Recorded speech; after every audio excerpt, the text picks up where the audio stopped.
কয়লাই তৈলে ওই যে একটা যে মদ খাইছে, মদ খাইয়া নেশায় টাল হইয়া মাতাল হইয়া সে বাইক গেছে। তার বাইক হইলো দুইটা ঘর, পশ্চিম বিটাত একটা, পূব বিটাত একটা।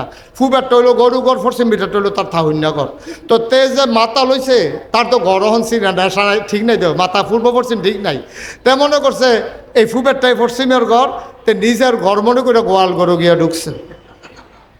তো তার নিজের ঘর হইলো পশ্চিম বিটাত, তে ঢুকছে কি পশ্চিম বিটাত না পূবের বিটাত? পূবের বিটাত ঢুকিয়া তে গরুর আঞ্জা দিয়ে হত্যা রয়েছে।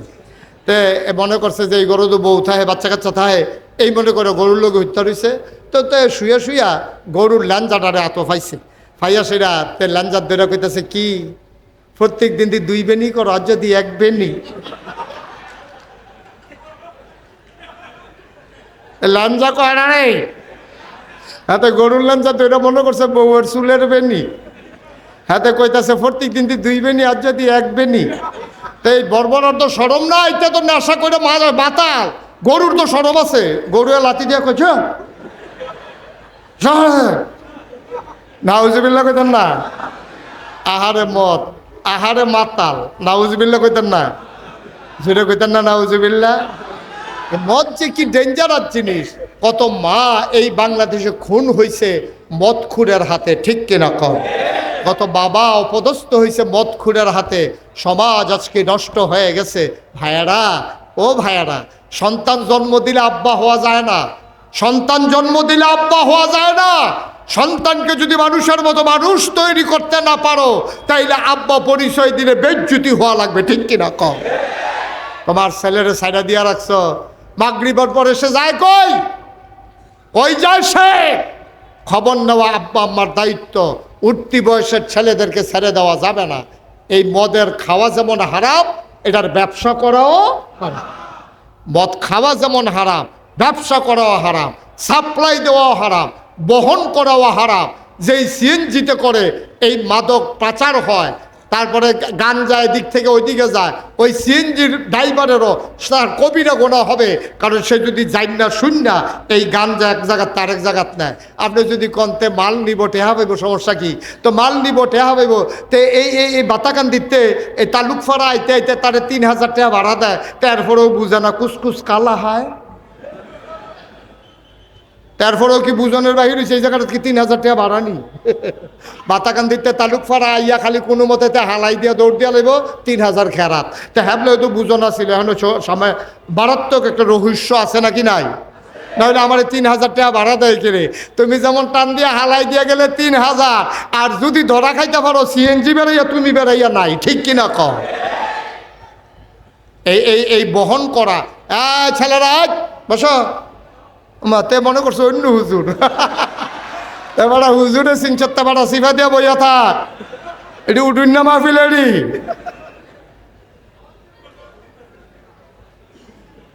দয়া করে আব্বা, আমি মুশতাক হয়ে যে আপনার ঘরের মানুষ, আমি ঢাকাইয়া হুজুরও না, চিটাগাঙ্গে হুজুরও না, আমি ঘরের মানুষও। এমনি আদর করে কেউ কইতো না, এই কলজার টুকরা যুবকেরা, যুবক রে, সারাটা জীবন তোর আব্বাই মেহনত করলো, সকালবেলা দোকান খুললো, আর ওহন বুড়ো হয়ে গেছে গা, বেটা শৈল কাফে।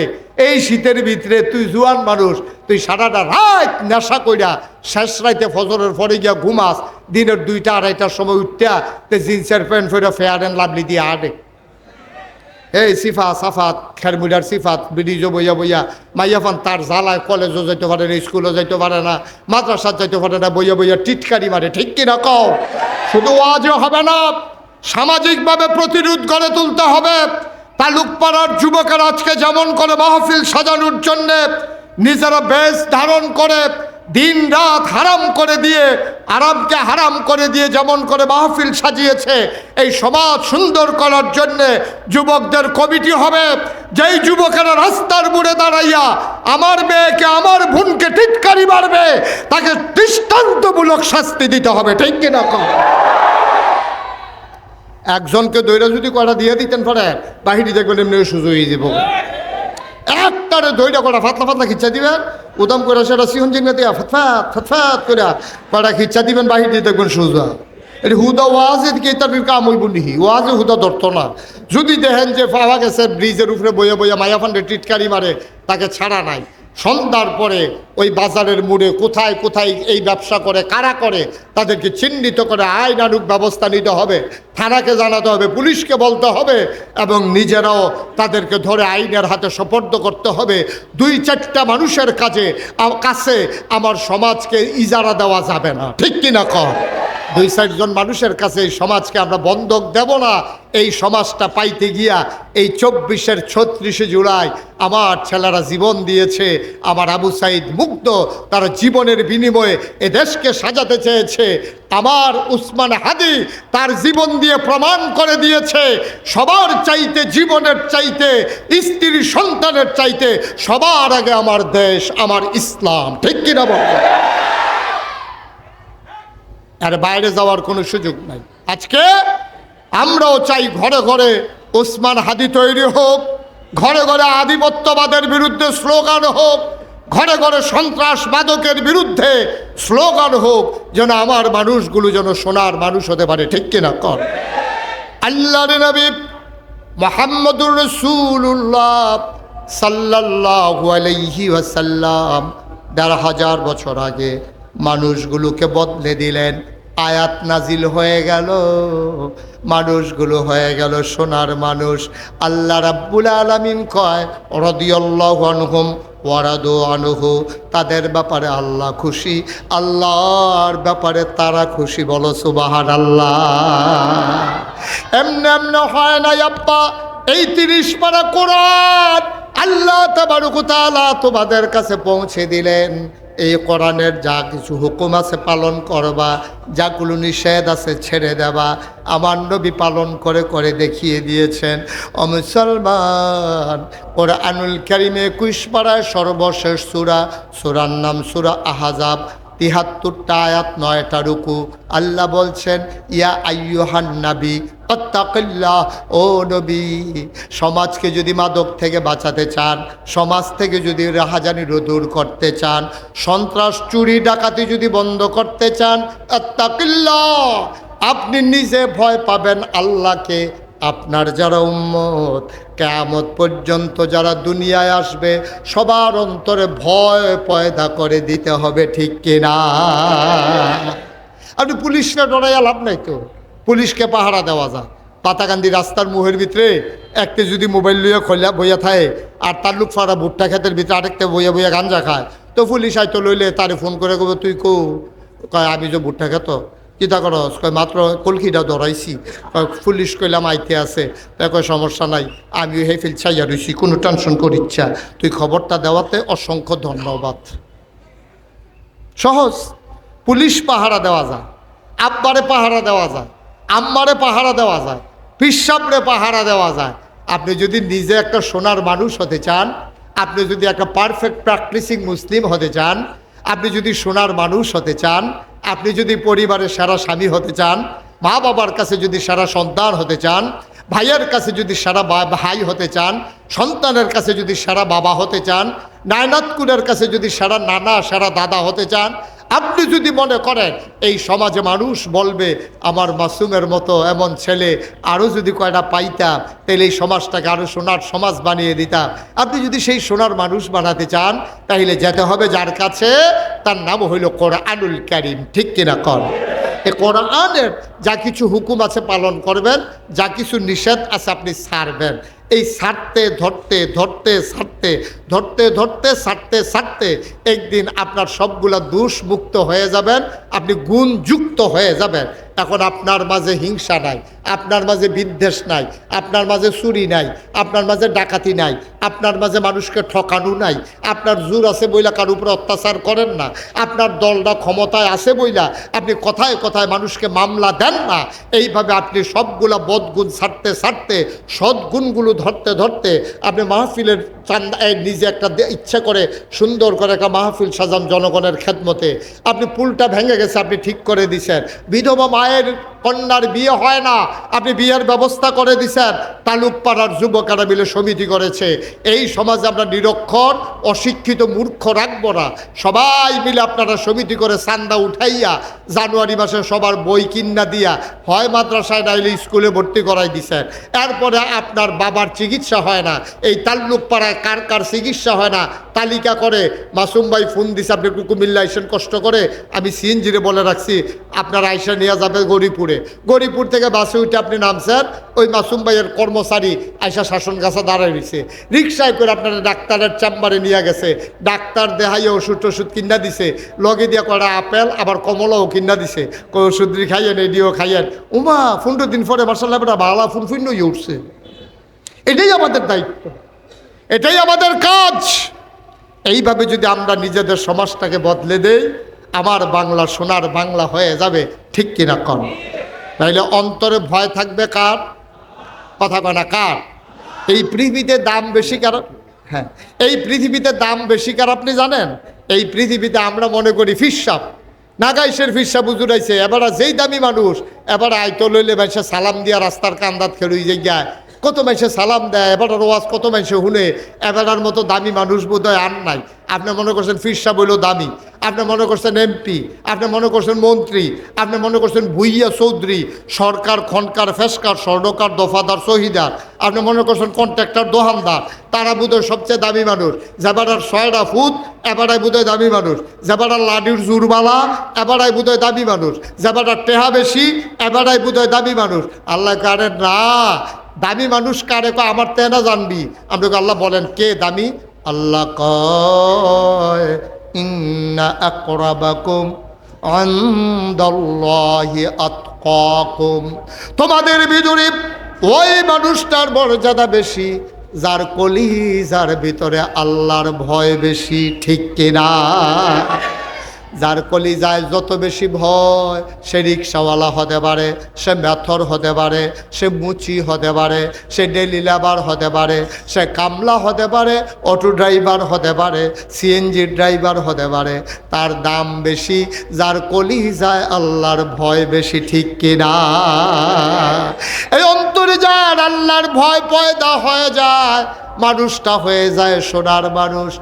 আমিরুল মুমিনিন খলিফাতুল মুসলিমিন, জান্নাতের সুসংবাদ প্রাপ্ত দ্বিতীয় মানুষ উমর। সুবহানাল্লাহ কয় না? কি নাম? কথা কয় না? কি নাম? উমর সাংঘাতিক ভয় পাওয়া মানুষ ছিলেন। সবাই দেখতো উমরের মনটা শক্ত, আসলে উমরের মতো নরম মানুষ আর কেউ ছিলেন না। যেই দিন আবু বকর সিদ্দিক ইন্তেকাল, ওদিকে কি ওয়াজ হইলো, এখন আপনি চাইয়া দিচ্ছেন, হ্যাঁ শুধু আমার দিকে লোকজন আইবো যাইবো, এইটা উঠবো সেইটা উঠবো, এদিকে সাউনের আমরা সময় নেই, আমার ওয়াজের টাইম শেষ তো, আর সামান্য একটু কথা বলতে পারবো। আমিন কন। আজান হয় কয়টা এখানে? 4টায়। এই দেখছেন, আর সামান্য এই কতক্ষণ পরে দেখবেন আমি সারণ লাগবে না, আমারই সারাইলেই বা আজানে। মারহাবা কন, জোরে কন, আর জোরে। মুসলমান, তাইলে অন্তরে যার আল্লাহর ভয় থাকবে সে হইল সেরা মানুষ। আজানের কথা কইও তো বিপদ বললাম, তুই কি নামাজ পড়বি? তুই তাহাজ্জুদ ফরনের লিগে দৌড় দিয়া লাইছে। আল্লাহর ওলি মানুষ বোঝেন রাতে দিনও তাহাজ্জুদ ফরে। উঠেন না, আজান দিলে তো আমরা সবাই নামাজ পড়বো, তো এখানেই তো জামাত হবে, সমস্যা কি? একটু বসেন, সমত ক মারহাবা কন, জোরে কন, আরো জোরে। ভাই আল্লাহ আমরা বুদ্ধি দিছিল কামো লাগানোর লেগে, আমরা লাগাই গেলাম না। কত সুন্দর সুন্দর কথা কোরআন শরীফের ভিতরে। আপনি সাংঘাতিক বিপদে পড়ে গেছেন, কোনো বাঁচার উপায় নাই। আল্লাহ কয় আল্লাযীনা জাহাদু ফীনা লানাহদিয়ান্নাহুম সুবুলানা ইন্নাল্লাহা লামাআল মুহসিনিন। সুবহানাল্লাহ বলবেন না?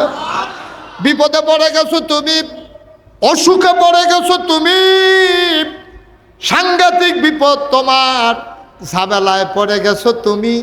আল্লাহ কয় আল্লাযীনা জাহাদু ফীনা, যারা চেষ্টা করে, ফিনায় ফিদ্দিনায় ফিল ইসলাম, যারা সব বিপদ থেকে বাঁচতে চায়, আল্লাহর কাছে সাহায্য চায়, লানাহদিয়ান্নাহুম সুবুলানা, আল্লাহকে পাওয়ার জন্য যতগুলা রাস্তা আছে আমার আল্লাহ বান্দার সামনে সবগুলা রাস্তা সহজ করে দেয়। আল্লাহ আপনার এত সুযোগ দিছে, আখিরি জমানার নবীর উম্মত রে আল্লাহ বুদ্ধিও দিছে বেশি। সুবহানাল্লাহ কইতেন না? সাংঘাতিক বুদ্ধি, কিন্তু বুদ্ধি আমরা কাজও লাগাই গেলাম না। বুদ্ধি কামও লাগছে সব ইসলামের বিপক্ষে। কেমনে কারে ঠকান যাইব, কেমনে দোহান বাই খাইয়া ঘুরান যাইব, কেমনে টেহা হাওলাত নিয়া তারপরে তারে আর যেন জীবনে দিত মনো না কয়, এইরকম কেমনে তারে সাইজ করণ যাইব, তারে কেমনে তার ফাঁসের ক্ষেতরা কিনন যাইব, তারে কেমনে ঠগান যাইব, তার ব্যবসা বেশি বাইরে গেছে গা কেমনে তারে দমান যাইব, তার টেহা হয়ে যেতেছে গা তারে কেমনে আটকান যাইব। এই হইলো আমরা ভিতরে আবুদ্ধি কুবুদ্ধি, ঠিক কিনা কন? এই যে সামনে 12 তারিখ নির্বাচন, একেবারে সত্য আমার নাইয়াটা সিফা দিয়া থাকে মনে হইলে এই নির্বাচনের কারণে কত মানুষ যে বাংলাদেশ বেইমান হইব, ঠিক কিনা কয়রা? আহারে ঘুমাই গেছেন আপনারা তো কথা কন না কা? যখন জিজ্ঞাসা অজুর কয় ফরজ, হেতে লাভ দিয়ে উঠে সেটা কইছে কয় ফরজ? 17 ফরজ। হুজুরে কয় 17টা? কয় হ 17টা। কয় কন দেখি। এখন কইতে কইতে তাই কইছে 19টা। ঘনা ঠিক রাখতে পারতেন না আর কি, কই আলাইছে কয়টা? তো হুজুরে কয় আপনি নিজের মুখে কইলেন 17 ফরজ, গণাত গিয়া পাওয়া গেল 19টা। কয় আরও পারি, ডরে কই না। হেতে বলে আরও পারি, ডরে কয় না। আব্বা এ বাফিলটা করা হয়েছে তো এই জন্য, আপনি শিখবেন জানবেন। তাহলে আজকে আমরা যদি আগে কোনো সময় না জানলেও থাকেন, আজকে আপনারা শুনছেন মদ খাওয়া, এটা কি হালাল না হারাম? এটা কি সগীরা গোনা না কবিরা গোনা? এই রকম নেশার জিনিস বাংলাদেশে আরও আছে নাকি নাই? ফেন্সিডিল হালাল না হারাম? ইয়াবা হালাল না হারাম? সীসা হালাল না হারাম? আঞ্জা দিয়া গাঞ্জা খাওয়ান হালাল না হারাম? এটি খাওয়ান তো হারাবে। তারপরে এই যে সমাজের কি অবস্থা, যখন একটা মানুষ নেশা করে মাতাল হয়ে যায় তখন কিন্তু মানুষটাকে আর তার হিতাহিত জ্ঞান থাকে না। এই নেশার পরে তার মা চিনে না, বাপ চিনে না। বাংলাদেশে যতগুলো অঘটন ঘটতেছে সবগুলোর পিছনে হয় নারী নাইলে মদ, দুইটার একটা কাজ করেই করে, এতে কোনো সন্দেহ নাই, ঠিক কিনা কর? নারীর প্রলোভন অথবা মদের নেশা। কারণ মদ খাওয়ার পরে তার হিতাগিত ধ্যান দেয় না, তে আব্বা চিনে না, মা চিনে না, তে ভাই চিনে না, বোন চিনে না, তে চাচারে খালু রেখে বইয়ে খালুরে মামা রেখে বইয়া থাকে, কারণ তার মাথা ঠিক নাই। তো কথা যে একটা মনে পড়ছে, এটা কি কইলে তা